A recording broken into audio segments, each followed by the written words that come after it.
آپ کسی کو بتا دیں کہ ہم ملاقات کر رہے ہیں، مل رہے ہیں، ٹیبل پر دینے کے لیے کچھ نہیں ہے یا ماننے کے لیے آپ کچھ تیار نہیں ہیں، تو پھر مذاکرات تو بس ایسے ہی ہے، چائے بسکٹ ہی ہے، بیٹھ کے کھا لیں، بات کر لیں اور پھر اٹھ کر ایک کلامیاں بنا کر چلے جائیں. مجھے اس میں کوئی خاطر خواہ ڈیولپمنٹ اس طرح کی نظر نہیں آ رہی اس میں. اچھا، اس کی کیا وجہ ہے؟ ابتدا میں یہ تاثر حکومت کی طرف سے ملا ہمیں کہ جی بےتاب ہے پی ٹی آئی مذاکرات کے لیے، وہ فیس سیونگ چاہتی ہے. 26 مئی کے واقعے نے اس کو بہت کمزور کر دیا ہے. لیکن پچھلے ہفتے ہم نے دیکھا کہ حکومت سے زیادہ پی ٹی آئی ایک بے اتنائی کا مظاہرہ کر رہی ہے. اس نے کہا جی پہلے ہماری ملاقات کرائیں، اس کے بعد دیکھیں گے کہ ہم نے چارٹر آف ڈیمانڈ کیا پیش کرنا ہے. اول تو یہ چارٹر آف ڈیمانڈ کی جو اصطلاح ہے، اس پر مجھے تو خیر اعتراض ہے. یہ فیکٹریوں کے مزدوروں کے ساتھ جب لیبر یونین کے ساتھ مذاکرات ہوتے ہیں تو اس وقت یہ چارٹر آف ڈیمانڈ پیش کیا جاتا ہے. لیکن پھر حکومت نے کہا جی ہاں بالکل آپ کا حق ہے، آپ کی ملاقات ہونی چاہیے، اور اس واقعے کو 4 دن گزر گئے، ملاقات کی کوئی بات نہیں ہوئی. تو یہ دونوں طرف سے بے اتنائی، اور خاص طور پر جو فریق اس وقت دباؤ کا شکار ہے، جس کے لوگ جیلوں میں پڑے ہیں، جس کے بانی جیلوں میں پڑے ہیں، اس کی طرف سے یہ ایک سرائیکی کا لفظ ہے ڈھیل گھوس، کہ بالکل ایسا ہے کہ اچھا جی ہو جائے تو ہو جائے، نہیں ہوتا تو کیا فرق پڑتا ہے. اس کی وجہ کیا ہے؟ دیکھیے، جو یہ حکومت ہے اس وقت، دونوں کو اگر آپ اینالائز کریں شاہد عارف صاحب، تو جو حکومت ہے یہ اس کو ایک ویلیڈیشن چاہیے، یا اس کو ایک اس کے لیجیٹیمیسی کے اوپر بھی سوال تو بہرحال اٹھتے ہیں. اس کو ویلیڈیشن چاہیے کہ جی ہم ایک ریپرزینٹیو حکومت ہے، ہم نے اپوزیشن سے بات کی ہے، گفتگو کی ہے، اور حکومت کے اندر چند ایسے لوگ ہیں جو یہ خلوت میں جلوت میں یہ بات کرتے ہیں کہ جی کوئی فائدہ نہیں ہے اتنے تناؤ کا، تو اچھا ہے اگر کوئی گفتگو کے ذریعے معاملہ آگے چلے اور جو لوگ جیلوں میں ہیں وہ باہر آ جائیں، کچھ تھوڑا سا اگر سپیس کریٹ ہو جائے. دوسری جانب عمران خان صاحب کا مسئلہ یہ ہے کہ انہوں نے پچھلے 2-2.5 سال کے اندر جو چیز فیس کی ہے وہ ہے ٹوٹل ڈسکنیکٹ عمران خان صاحب کے مابین اور پاکستان کی اسٹیبلشمنٹ کے مابین. لیکن بہرحال عمران خان صاحب کو پتا ہے، وہ خود بھی وزیر اعظم رہے ہیں، کہ جو مجھے اصل میری ڈیمانڈ ہے یا مجھے جو چاہیے وہ تو اسٹیبلشمنٹ ہی دے سکتی ہے. اگر معاملات عمران خان صاحب کے ساتھ درست ہو جائیں تو پھر تو بہت سی چیزوں کے اوپر پردہ بھی ڈال سکتا ہے، اور پر کور ڈالا جا سکتا ہے، جیسے 9 مئی ہے، 26 نومبر ہے، پھر تو آگے بھی چلا جا سکتا ہے. لیکن کیونکہ آپ اس بات کو دیکھیے، حکومت کی مجبوری یہ ہے کہ انہوں نے ایک یہ شو کر رہا ہے دنیا کو بھی، ملک میں بھی، کہ یہ دیکھیں ہم نے تو بڑی خوش دلی سے اور بڑی خلوصی نیت سے گفتگو کی، وہ غیر سنجیدہ تھے. ان کی مجبوری یہ ہے. کچھ لوگ یہ کہتے ہیں کہ بات کر لیں. دوسری طرف طریق انصاف کا پرابلم یہ ہے کہ انہیں پتا ہے کہ اگر یہ مذاکرات ہم نے رکھ بھی دیے سامنے اور رکھ دیے ہیں تو جب تک اسٹیبلشمنٹ نہیں چاہے گی ہمیں کچھ ملے گا نہیں. تو پھر تو آپ دیکھ لیجئے کہ معاملہ تو جو کا تو ہے. اچھا منیب صاحب، علیمہ خانم جو ہیں انہوں نے آج کہا کہ بانی پی ٹی آئی نے کہا مذاکرات جو ہو رہے ہیں وہ اسی کمیٹی کے تھرو ہو رہے ہیں. دوسری جو سائیڈ ہے، جو ریلیونٹ کوارٹرز ہیں، اسٹیبلشمنٹ کے کوارٹرز ہیں، وہ بھی پس پردہ مذاکرات کی تردید کرتے ہیں.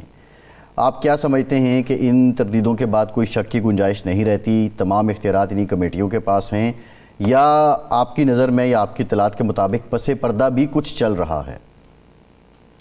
دیکھیں، ہمیشہ وہ انگریزی میں ایک اصطلاح استعمال کی جاتی ہے کہ there is a lot more that meets the eye. جو نظر آتا ہے اس سے بہت کچھ زیادہ ہوتا ہے بعض دفعہ. میں صرف اتنا کہوں گا کہ مذاکرات تو نہیں، لیکن رابطے ضرور ہیں. رابطے اس طرح کے کہ جیسے جو محترمہ بشرا بی بی صاحبہ ہیں، جو عمران خان صاحب کی اہلیہ ہیں، میں یہ بات وثوق سے کہہ سکتا ہوں انفارمیشن کی بیسس پہ، کہ جو ان کی ملاقاتیں عمران خان صاحب سے ہوتی ہیں اور اس کے اندر بھی، اور جو ان کی پرائیویٹلی بھی وہ بھی کوشش کر رہی ہیں، ظاہری بات ہے وہ بھی یہی چاہتی ہیں کہ ان کے شوہر نامدار جیل سے باہر آ جائیں.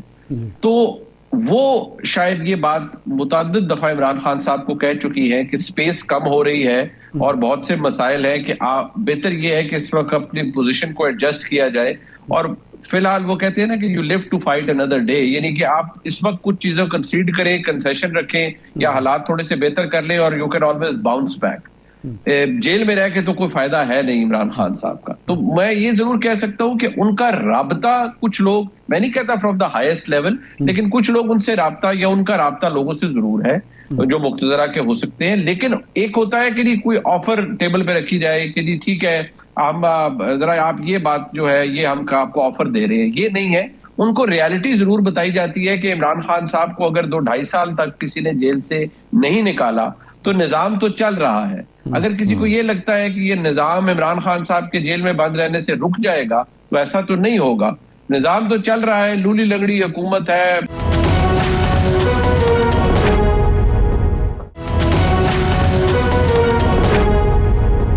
بہرحال یہ نظام تو چل رہا ہے, حکومت بھی چل رہی ہے, تو میرے خیال میں اتنی باتیں ان کو کنوے ضرور کی جاتی ہیں. اور بشرا بی بی صاحبہ کا تو میں کہوں گا کہ ان کو یہ باتیں, کیونکہ وہ بھی ایک انڈرسٹینڈنگ کے تحت ہی باہر آئی تھیں, ایک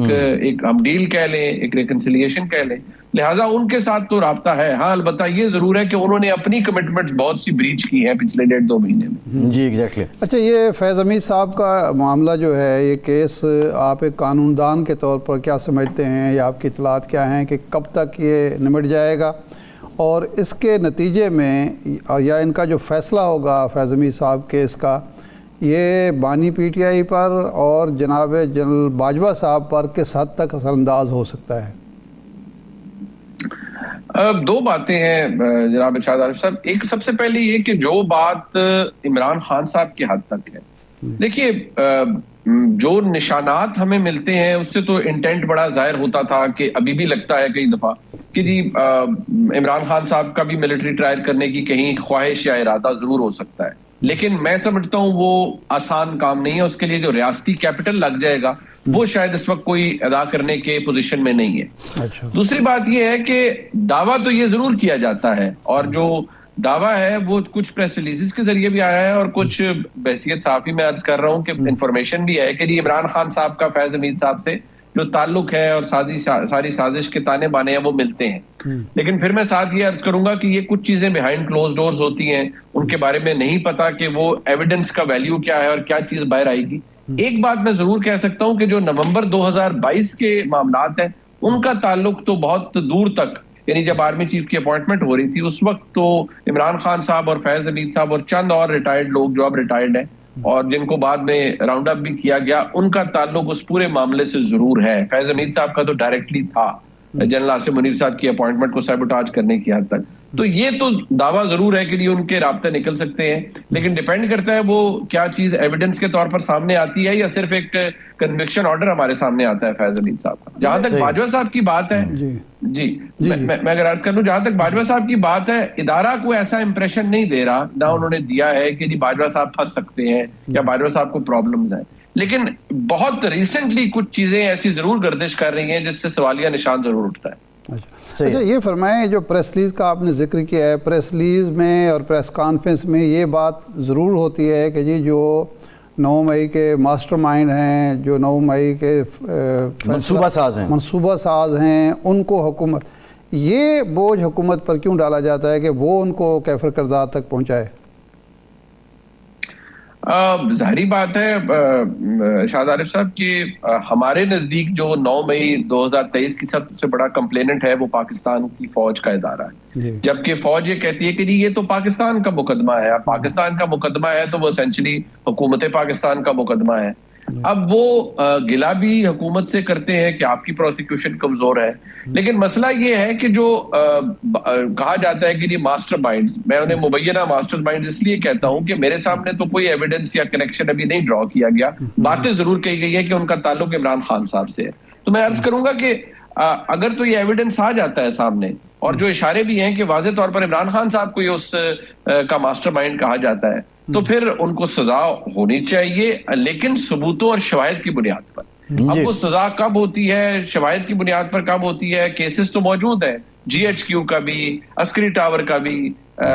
جناح ہاؤس کا بھی, اور عمران خان صاحب نامزد بھی ہیں. اب مسئلہ تو یہ ہے کہ ان کو جب سزا ہوگی تبھی ہم یہ کہہ سکیں گے کہ وہ اس کے لیے مجرم قرار پائیں. اچھا, لاسٹ کوئسچن منیب صاحب, یہ بتائیں کہ یہ جو 190 ملین پاؤنڈ کیس ہے, اس کا فیصلہ آج پھر مؤخر ہو گیا اور اب تاریخ 13 جنوری کی دی گئی ہے. آپ سمجھتے ہیں کہ یہ 13 جنوری کو بالآخر فیصلہ آ جائے گا اور یہ مذاکرات کا بھی کوئی نہ کوئی نتیجہ نکل آئے گا, یہ چلنے ہیں یا نہیں چلنے,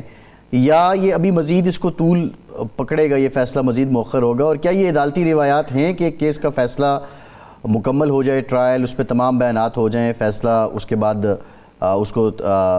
تاخیر کی جائے سنانے میں, بار بار تاریخ دے کے؟ دیکھیے بالکل, میں عرض کروں گا جی کہ جو تاریخ ہے وہ کہاں سے آتی ہے, وہ عدالتی عملہ دیتا ہے. اب پہلے 26 دسمبر کی جو تاریخ تھی وہ کس نے دی تھی؟ وہ میں نے اور آپ نے تو نہیں، وہ عدالتی عملے نے دی تھی. اچھا جی، اب 6 جنوری تو وہ بھی عدالتی عملے نے دی. میں اس بات کو ماننے سے تو بہت احترام کے ساتھ قاصر ہوں کہ وہ جی جج صاحب رخصت پر ہیں یا ججمنٹ ابھی لکھی جا رہی ہے تو پھر یہ ٹائم دینے کی ضرورت نہیں تھی. اب ہاں، میں اس سے صرف یہ نقطے ضرور جوڑ سکتا ہوں کہ اگر تو ایکویٹل ہے، عمران خان صاحب کو اگر تو بری کیا جانا ہے تو ایکویٹل کے فیصلے لکھنے میں اتنا ٹائم نہیں لگتا. لیکن اگر کنوکشن ہے تو پھر اس کے اندر ایک لمبی چوڑی داستان لکھی جانی ہے یا اس کے اندر معاملات لکھے جانے ہیں. اب یہ بھی ڈیپینڈ کرتا ہے کہ اس دفعہ جو ایک تاثر ملا ہے کہ ماضی میں جو عمران خان صاحب کو جلد بازی میں سنائی گئی وہ اتنی سکم ان میں موجود تھے کہ وہ تو پروسیجر کے اوپر ہی فارغ ہو گئی، لیپس کر گئی، مطلب فیل ہو گئی، سٹینڈرڈ پہ ہی نہیں پوری ہوتی ہے. اس لیے عمران خان صاحب کو تو ان کیسز کے اندر 2 میں بریت ہوگی اور ایک ججمنٹ معطل ہوگی. دوسری بات یہ ہے کہ ابھی تک جو معاملات سامنے آ رہے ہیں اس میں تو یہ ہے کہ اسی ماہ یعنی 15 تاریخ کے قریب وہ فیصلہ سنایا جائے گا. لیکن ہمارے ملک میں بہت ساری چیزیں بدل بھی جاتی ہیں، لہٰذا میں واٹر ٹائٹ گارنٹی تو نہ شاید میں دے پاؤں گا نہ آپ دے پائیں گے، لیکن 15 تاریخ کے آس پاس کہا جا رہا ہے کہ فیصلہ سنایا جائے. صحیح، بہت شکریہ منیب فاروق صاحب، آپ کے وقت کا موجود تھے. ارشاد صاحب، اب یہ جو عذر ہے تحریری لکھ کے دیں، تحریری لکھ کے نہیں دینا، کیا ہے؟ کیا حکومت کے پاس ایک پولیٹیکل میٹیریل زیادہ آ جائے گا جس طرح پاکستان تحریک انصاف نے کیا تھا فیٹف کی قانون سازی پہ کہ یہ 34 نکات ہیں اور یہ انہوں نے NRO مانگا ہے، یا کوئی اور ریزن ہے؟ دیکھیں، اس معاملے کے 2 پہلو ہیں. پہلی بات تو یہ ہے کہ میں نے آج تک یہ پہلی دفعہ ہمیں سننے کو ملا ہے کہ سیاسی جماعتیں مذاکرات کر رہی ہیں اور وہ چارٹر آف ڈیمانڈ مانگ رہی ہیں دوسری سیاسی جماعت سے. یہ تو جب لیبر کے مزدور یونینوں کے مذاکرات ہوتے ہیں، NIRC کہتا ہے کہ جی آپ لے کر آئیں، چارٹر آف ڈیمانڈ دیں، یا وہ جب مالکان کے ساتھ معاملہ ہو رہا ہوتا ہے تو سیاسی معاملات میں تو جو گفتگو ہوتی ہے وہی بالآخر نتیجہ خیز ہوتی ہے. اس حد تک تو میں اس بات سے ایگری نہیں کرتا جی تحریری، بھئی اگر تحریری سے جگہ زبانی سے وہ مکریں گے تو تحریری سے بھی مکر جائیں گے. یہ کون سا سیاستدانوں کے لیے تو کوئی ایشو ہی نہیں ہے. اب تو خیر ماشاءاللہ ہمارے پاس کیمرہ اور مائک آ گیا ہے، لیکن جب یہ نہیں ہوتے تھے تو اس وقت بھی سیاستدان کہتے تھے کہ جناب والا کسی بیان سے مکرنا ہمارا حق ہے. بیان دیتے تھے، اس کی ٹیپ ریکارڈر پہ ریکارڈ موجود ہوتا تھا، وہ کہتے جی بس ہمارا، یعنی یو ٹرن کا رواج شروع سے ہی رائج ہے. نہیں، یہ وہ پوری دنیا میں ہے، پوری دنیا وہ میں کہتے جی ہماری پالیسی چینج ہوگی. اس وقت ہم نے ایک بات کہی تھی، ہمیں بعد میں احساس ہوا کہ نہیں ہمیں نہیں کہنا چاہیے تھا. لیکن اس کا ایک دوسرا پہلو بھی ہے، وہ یہ ہے کہ اگر پہلی مذاکراتی جو نشست ہوئی ہے، جو میٹنگ ہوئی ہے، اس میں PTI کی لیڈرشپ نے یہ اگر وعدہ کیا ہے، ہاں یہ آیا تھا کہ 2 تاریخ کو چارٹر آف ڈیمانڈ دیں گے، اور کہا بھی تھا اس بات کا دیں گے، یہ ان کی ناتجربہ کاری تھی، عدم مشاورت تھی، تو پھر اس کے بعد اس وعدے کا پاس کرنا چاہیے. لیکن مجھے حیرت اس بات پہ ہے کہ اگر یہ جو لاسٹ میٹنگ ہوئی جمعرات کے روز، جب یہ طے پا گیا کہ یہ ہے، اور جناب عرفان صدیقی صاحب نے پریس کانفرنس میں کہا، اس کے بعد رانا ثناء اللہ صاحب نے کہا، اور سب لوگوں نے اپنے ٹی وی انٹرویوز میں کہا جی ٹھیک ہے بالکل یہ ان کا جائز حق ہے، ہم ملاقات کروائیں گے. تو جمعہ گزر گیا، ہفتہ گزر گیا، اتوار گزر گیا، آج پیر کا دن بھی گزر گیا. ملاقات نہ کرانے کی کیا توق ہے، یہ نہیں سمجھ آ رہی. یعنی اگر پوائنٹ سکورنگ ہی ہے، سپوز یہ ہم فرض کر لیں، ہاں، کہ تو پھر پوائنٹ سکورنگ تو بہترین موقع تھا کہ جمعے کو ملاقات کرا دی جاتی، اور پھر وہ مذاکرات کے لیے نہ آتے ٹیبل پر تو کہا جاتا کہ جناب دیکھیں یہ تو سیریس ہی نہیں ہے، سنجیدہ ہی نہیں ہے. تو حکومت کیوں موقع دے رہی ہے؟ فرض اگر ہم یہ کریں کہ اپوزیشن جو ہے اس کو طول دینا چاہتی ہے یا سنجیدہ نہیں ہے، تو اس کے بعد حکومت کیوں؟ اس کا مطلب ہے کہ دونوں فریق سیم پیج پر ہیں، نہ وہ سنجیدہ ہیں، یہ مفروضے کی بات ہے، نہ وہ سنجیدہ ہیں، نہ وہ جلدی میں ہیں نہ وہ جلدی میں ہیں، نہ وہ اس مذاکرات کو نتیجہ خیز کرنا چاہتے ہیں نہ وہ کرنا چاہتے ہیں. تو یہ جو عجیب و غریب بات ہے کہ ایک ملک کی سب سے مقبول پارٹی اور دوسری ایک حکومت جو ایک اتحادی حکومت ہے، ساری سیاسی جماعتیں آلموسٹ اس میں شامل ہیں، وہ ایک قومی معاملے میں اس قدر غیر سنجیدہ ہیں. تو یہ تو میرے لیے تو عجیب سی بات ہے.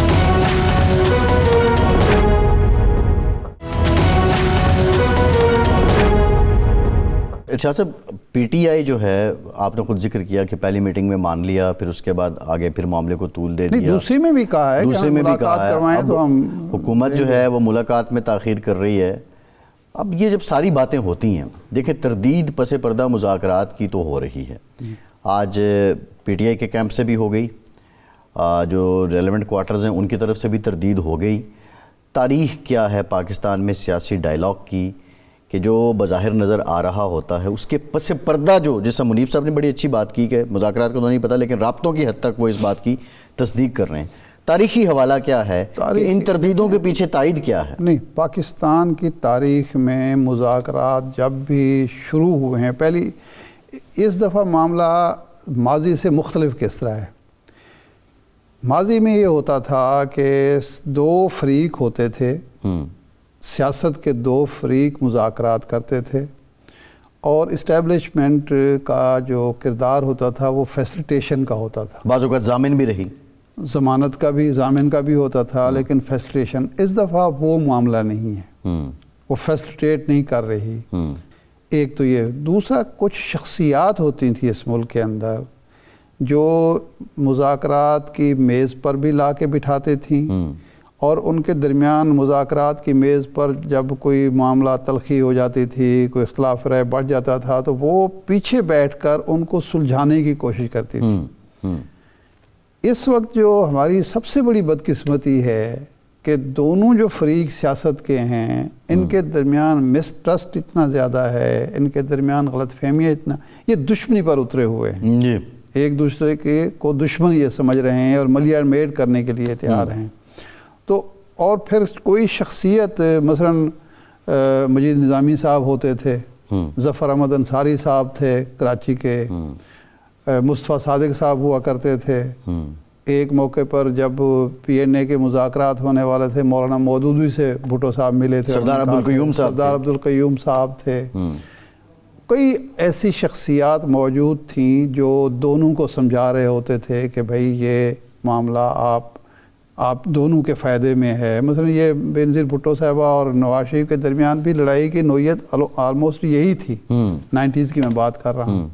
تو اس وقت مذاکرات چلتے تھے جب، تو ہم نے دیکھا کہ مجید نظامی صاحب فیسلیٹیٹ کر رہے ہیں، کوئی اور شخصیت جو ہے وہ درمیان میں پڑی ہوئی ہے کہ نہیں جی نہیں مذاکرات کی طرف آئیں، مذاکرات۔ کیا پاکستان میں ایسی کوئی شخصیت نہیں رہی یا وہ اپنا کردار نہیں ادا کر رہی، اس کو کہا نہیں جا رہا؟ شخصیت تو مثال کے طور پر میرا خیال یہ ہے کہ محمود اجگزئی صاحب ایک بہترین شخصیت ہو سکتے ہیں، لیکن ان کو تو پی ٹی آئی نہیں کنونس کر سکی۔ نہیں، لیکن پرابلم کیا ہے؟ پرابلم یہ ہے کہ جو دونوں فریق ہیں وہ اس حد تک جا چکے ہیں کہ نہ ان کی کوئی گارنٹی دے سکتا ہے، نہ یہ کسی پر اعتماد کرنے کے لیے تیار ہے۔ مثال کے طور پر محمود خان اجگزئی کو میں دیکھ رہا ہوں کہ 1990 سے لے کر 2024 تک وہ میاں نواز شریف صاحب کے ساتھی تھے، کیمپ میں تھے۔ میاں نواز شریف صاحب جن تین چار لوگوں پر اعتماد کرتے تھے ان میں جناب محمود اجگزئی اور اپنے جمہوریت کے سٹانس پہ وہ آج بھی قائم ہیں، اور ان کا جمہوریت کے حوالے سے۔ لیکن اس وقت نواز شریف صاحب جو ہیں، میرا نہیں خیال بلکہ انہوں نے ایک گلہ کیا ایک محفل میں کہ میں لاہور آیا تو اتنی توفیق نہیں ہوئی کہ مریم نواز مجھے فون کر کے کہتی کہ آپ لاہور میں ہیں کل تو آپ ہمارے ساتھ چائے پئیں۔ میاں نواز شریف کو یہ توفیق نہیں ہوئی کہ اجگزئی صاحب، ان کا گلہ یہ تھا کہ نہ ان کو یہ توفیق ہوئی، نہ انہوں نے آگے یہ تربیت کی ہے کہ کوئی چھوٹا کہہ دیتا کہ جی آپ۔ اچھا، ایک خبر پھر گردش کر رہی ہے کہ میاں صاحب پھر متحرک ہو رہے ہیں، کتنی یہ خبر بھی پھر ہے اور میاں صاحب بھی پھر ہیں۔ علی ظفر صاحب نے ہمیں جوائن کیا، سینیٹر علی ظفر صاحب نے، پاکستان تحریک انصاف سے تعلق ہے۔ علی ظفر صاحب بہت شکریہ آپ کا۔ علی ظفر صاحب، کیا حرج ہے کہ تحریری مطالبات اگر آپ لکھ کے دے دیں حکومت کو، اور یہ بظاہر مذاکرات کے تعطل کی وجہ بن رہا ہے، اور چارٹر آف ڈیمانڈ پہ آپ نے پہلی میٹنگ میں اگری بھی کیا اور یہ کہا بھی تھا کہ 2 کو ہم پیش کر دیں گے؟ جی، اس کی ایک کنڈیشن تھی، چونکہ آلدو ہماری جو 2 مطالبات ہیں وہ تو زبانی طور پہ بتائے ہوئے ہیں، لیکن جب حکومت نے کہا کہ تحریری طور پہ آپ اس کو مطالبات کو پیش کریں ہمارے سامنے، تو بڑا درست موقف اختیار کیا ہماری مذاکراتی کمیٹی نے۔ انہوں نے یہ کہا کہ ہم عمران خان صاحب کو فائنل ڈسکشن کر کے پھر تحریری طور پہ آپ کو یہ پیش کریں گے، کیونکہ جب ایک تحریری طور پہ بات آ جاتی ہے تو پھر وہ حتمی ہوتی ہے بات اور اس میں پھر رد و بدل کرنا مشکل ہو جاتا ہے. تو یہ ایک درخواست جو تھی وہ حکومت نے مان لی اور کہا کہ ہم آپ کی ملاقات کرا دیتے ہیں تاکہ اس کے بعد آپ ریٹن فارم میں بھی اپنی رائٹنگ میں اس کو مطالبات کو پیش کر سکیں. لیکن وہ کسی وجہ سے حکومت نے ابھی تک جو کمیٹی کی میٹنگ ہے عمران خان صاحب سے وہ نہیں کرائی. وکیل تو ملتے رہتے ہیں ان سے, لیکن جو مذاکراتی ٹیم میں پولیٹیکل لیڈرشپ ہے ان کی ملاقات نہیں ہوتی. اور یہ بڑا ضروری ہے کہ سارے جو ممبرز ہیں وہ ڈائریکٹلی بات کر کے ڈائریکٹ انسٹرکشنز لے سکیں عمران خان صاحب سے. پھر تحریر کوئی ڈرافٹ ہوگا اور اس ڈرافٹ کو پیش کیا جائے گا. اس لیے میرا خیال ہے کہ یہ جو تاخیر ہے یہ پی ٹی آئی کی طرف نہیں آپ کسی طرح کر سکتے, یہ حکومت ذمہ دار ہے. آپ یہ کہہ رہے ہیں علی ظفر صاحب کہ اگر ملاقات کروا دی جاتی ہے مذاکراتی کمیٹی کی تو اس کے بعد تحریری طور پر حکومت کو مطالبات پیش کر دیے جائیں گے, یعنی پی ٹی آئی تحریری طور پر مذاکرات یا مطالبات دینے میں بضد نہیں ہے, پی ٹی آئی دے دے گی؟ جی وہ دیکھیں تحریری طور پہ دینا کوئی اتنا مشکل بات نہیں ہے, لیکن اس سے پہلے کیا اس میں لکھنا ہے, کیا بات کرنی ہے اور کیا کہنا ہے, اس کی ایگزیکٹ ڈیٹیل جو ہے وہ جب تک عمران خان صاحب نہیں اس کو کلیئر کریں گے اور اس کو ان کے ساتھ ڈسکشن نہیں ہوگی تب تک تحریری طور پہ دینا ناممکن ہے. اور یہ بات حکومت کو پتہ ہے, انہوں نے اسی لیے لاسٹ میٹنگز میں یہ کہا تھا کہ ہم یہ فیسیلیٹیٹ کریں گے اس میٹنگ کو, جو نہیں کر رہے وہ. اچھا یہ فرمائیں کہ یہ جب اس دن تو بڑے پرجوش تھے جناب علی ظفر صاحب بھی, اور پھر بعد میں ان کے ساتھ بیٹھے ہوئے تھے نائب وزیر اعظم اسحاق ڈار صاحب, پھر بعد میں رانا ثناء اللہ صاحب نے کہا کہ جی بالکل یہ جائز مطالبہ ہے. یہ تاخیر جو 4-5 دن سے ملاقات میں ہو رہی ہے, آپ کے ذاتی علم میں کیا ہے کہ کیا رکاوٹ ہے؟ کیونکہ سنا یہ ہے کہ اسد قیصر صاحب نے جب رابطہ کیا یا صادق صاحب سے تو وہ خود بھی متعجب ہوئے کہ کیوں تاخیر ہو رہی ہے. جی اس کی وجہ حکومت سے کوئی بتا سکتا ہے, کیونکہ مجھے تو نہیں کوئی علم یا مجھے کوئی گیس ورک بھی نہیں میں کر پا رہا کہ کیوں وجہ ہے. بڑا ایک آسان موقف ہے, بڑا آسان کام ہے, اس میں کوئی دیر بھی نہیں, کوئی قانونی پیچیدگی بھی نہیں ہے. لیکن کیوں ڈیلے کیا جا رہا ہے یہ حکومت جانتی ہے, یا شاید حکومت کو بھی نہیں پتا. اگر آپ ایاز صادق صاحب کی بات کر رہے ہیں وہ وہی فیسیلیٹیٹر ہیں سارے معاملات کے, اگر ان کو بھی نہیں پتا تو پھر تو اور بھی. اس میں علی ظفر صاحب جو لاسٹ نشست تھی جس کا اعلامیہ بھی سامنے آیا, اس کے بعد مذاکراتی آپ کی مذاکراتی کمیٹی اور حکومت کی مذاکراتی کمیٹی, کیا ریئل ٹائم کورسپونڈنس نہیں چل رہی جو آپ کی ڈیمانڈ تھی یا ملاقات کی آپ کی ڈیمانڈ تھی اس کو پورا کرنے کے لیے, یا رابطہ ہی منقطع ہے آخری میٹنگ کے بعد؟ نہیں, رابطہ تو دیکھیں لاسٹ ٹائم جو بات ہوئی تھی وہ بڑی واضح طور پہ حکومت نے بتایا تھا, اور یہ پھر میڈیا پہ بھی بات آئی, اور پھر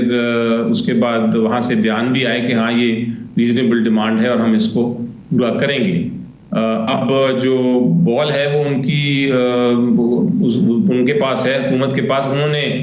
واپس اس کا بات کرنی ہے. ابتدا میں جب آپ کے مطالبات سامنے آئے تو 2 بڑے مطالبے آپ کے یہ تھے کہ ایک تو مینڈیٹ کی واپسی ہے, دوسرا 26ویں آئینی ترمیم کی واپسی ہے. اور یہ 2 جو ڈیمانڈز اس وقت آپ کی ہیں, یہ کہا گیا تھا کہ جی اعتماد سازی کے لیے,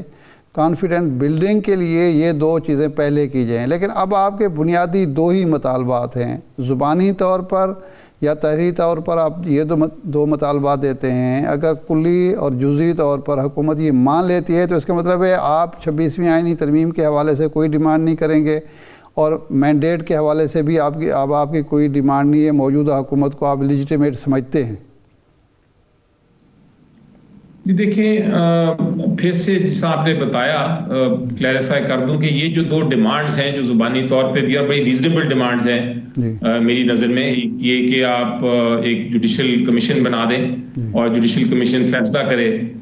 کہ کیا ہوا تھا 26 نومبر کو, انڈیپینڈنٹ ہوگی, آزاد ہوگی, اور اس کا پھر ہر کوئی مانے گا اس کو جو بھی وہ تحقیقات کرتے ہیں. یہ ایک ڈیمانڈ تھی جو کہ ڈیمانڈ تھی کہ آپ بنائیں تاکہ ہم یہ مذاکرات کو آگے چلا سکیں. اور دوسری ڈیمانڈ بھی بڑی ریزنیبل تھی کہ وہ لوگ جن کو آپ نے جیل میں رکھا ہوا ہے کسی کیس کے بغیر ان کو چھوڑیں، اور جو لوگوں کو آپ نے رکھا ہوا ہے جن کے خلاف مقدمے بھی ہیں ان کو بھی چھوڑیں، تاکہ وہ آ کے اپنے مقدمے لڑ سکیں اور بہتر طریقے سے اپنی دفاع کر سکیں اپنی جو ان کا قانونی رائٹ ہے۔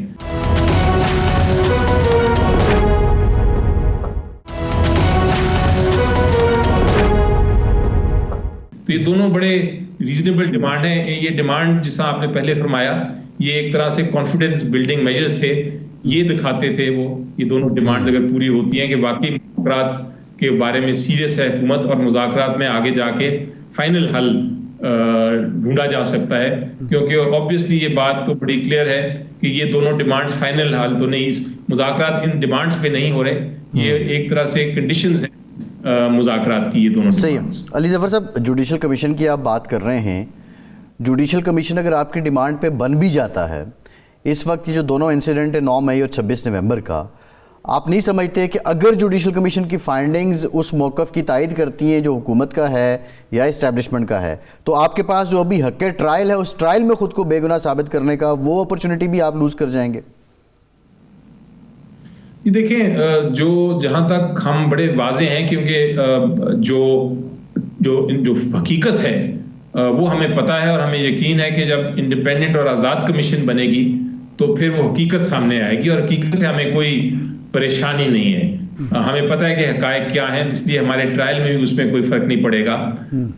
جو حقیقت ہے جب سامنے آئے گی، جو بھی اس میں، اور خان صاحب نے بڑی بار یہ کہا ہے کہ اگر کوئی اس میں ملوث ہے تو پھر وہ ٹھیک ہے، آپ اس کے خلاف ٹرائل چلائیں، لیکن یہ جو آپ نے ہوا بنایا ہوا ہے وہ تو کلیئر ہو جائے گا نا کہ کون ہوا کیا ایکچولی۔ نہیں، ایک کمیشن علی ظفر صاحب 2014 میں منظم دھاندلی پہ بھی پاکستان تحریک انصاف کے دھرنے کے بعد بنا تھا 15 میں، اور اس کے بعد اس کی جو فائنڈنگز آئیں اس میں منظم دھاندلی نہیں تھی، اور وہاں پہ بھی ایک سیٹ بیک ہوا تھا، لیکن یہ معاملہ تو اس سے کئی آگے ہے، تو کیا یہ فیکٹرز بھی ذہن نشین ہیں آپ کے؟ جی بالکل، وہ جو آپ ذکر کر رہے ہیں اس کو رکھا تھا ذہن میں، اور لیکن حقائق بہت مختلف ہیں اس سچویشن میں۔ اب آپ دیکھیں کہ آپ کو یاد ہوگا ہماری ایک ڈیمانڈ تھی جوڈیشل کمیشن کی ماڈل ٹاؤن کے کیس میں، کیونکہ ماڈل ٹاؤن کا جو واقعہ ہوا تھا جس میں گولیاں چلائی گئی تھیں، اس میں بہت سارے سویلینز جو تھے وہ شہید ہوئے تھے، لیکن حکومت ڈینائی کر رہی تھی، اور حکومت کہہ رہی تھی کہ گولیاں ایکچولی ہم نے نہیں چلائی، ہمارے اوپر چلائی گئی ہیں۔ آپ کو یاد ہے اس وقت شہباز شریف صاحب کا وہ چیف منسٹر تھے اور حکومت ان کی تھی پنجاب میں۔ اس کے بعد جوڈیشل کمیشن کی ڈیمانڈ ہم کرتے رہے، ایونچولی ایک جوڈیشل کمیشن بنی، اور اس جوڈیشل کمیشن میں حقائق جو تھے وہ سامنے آ گئے، اور اس کے بعد اس کے لوگوں کے خلاف FIRs بھی ہوئیں، اور پولیس کے وہ باقر نجفی رپورٹ آئی علی ظفر صاحب، بہت زیادہ شور مچا، لیکن الٹیمیٹلی آئرنی از دیٹ کہ وہ جو سارا ماڈل ٹاؤن کا واقعہ تھا اس کے بعد عوامی تحریک بھی اس کو اس طرح نہیں پرسو کر سکی۔ نہیں وہ اس پہ تو FIR ہو گئی تھی، اور FIR کے بعد اب اسٹیک چل رہا ہے۔ ہاں ٹھیک، تو وہ اب اتنا ٹائم ہو گیا، میرا مطلب یہ ہے کہ اتنا ٹائم ہو گیا علی ظفر صاحب۔ جی وہ الگ بات ہے کہ وقت ہو گیا، اور وہ کیس میں ہوں، اس میں وکیل بھی ہوں، اور وہ 5 ممبر بینچ پچھلے کوئی کافی سالوں سے سن رہا ہے وہ کیس، لیکن اس میں کوئی فیصلہ نہیں ہوتا، اور جب بھی فیصلہ ہونے لگتا ہے یا ججز ریٹائر کر جاتے ہیں یا سپریم کورٹ چلے جاتے ہیں، اور پھر دوبارہ سے تشکیل ہوتا ہے وہ بینچ، اور پھر دوبارہ سے اس کی ہیئرنگ شروع ہوتی ہے۔ تو یہ تو بہرحال حقیقت ہے ہمارے جوڈیشل سسٹم کی، لیکن جو پوائنٹ میں بتانا چاہ رہا تھا وہ یہ تھا کہ کم از کم جوڈیشل کمیشن سے حقائق تو قوم کے سامنے کچھ آ گئے تھے، اور یہ بھی ایک بڑی وکٹری ہوتی ہے اس قسم کی سچویشن میں کہ قوم کو تو کم از کم حقیقت کا پتہ ہو۔ اچھا یہ فرمائیں کہ یہ جو 190 ملین پاؤنڈ کیس کا فیصلہ آنا تھا 26 دسمبر کو شاید آنا تھا، پھر وہ 6 جنوری اب 13 جنوری پہ چلا گیا ہے، یہ ڈیلے جو ہے فیصلہ لکھنے میں تاخیر ہو رہی ہے، کیا یہ سزا سنانے کے لیے مضبوط فیصلہ لکھا جا رہا ہے؟ قانون دان کے طور پر آپ کیا سوچ سکتے ہیں یا سمجھ سکتے ہیں یا اندازہ لگا سکتے ہیں، یا اس کو بھی استعمال کیا جا رہا ہے ان مذاکرات کو مینیج کرنے کے لیے، یا ان مذاکرات کے حوالے سے یہ ڈیلے ہو رہا ہے؟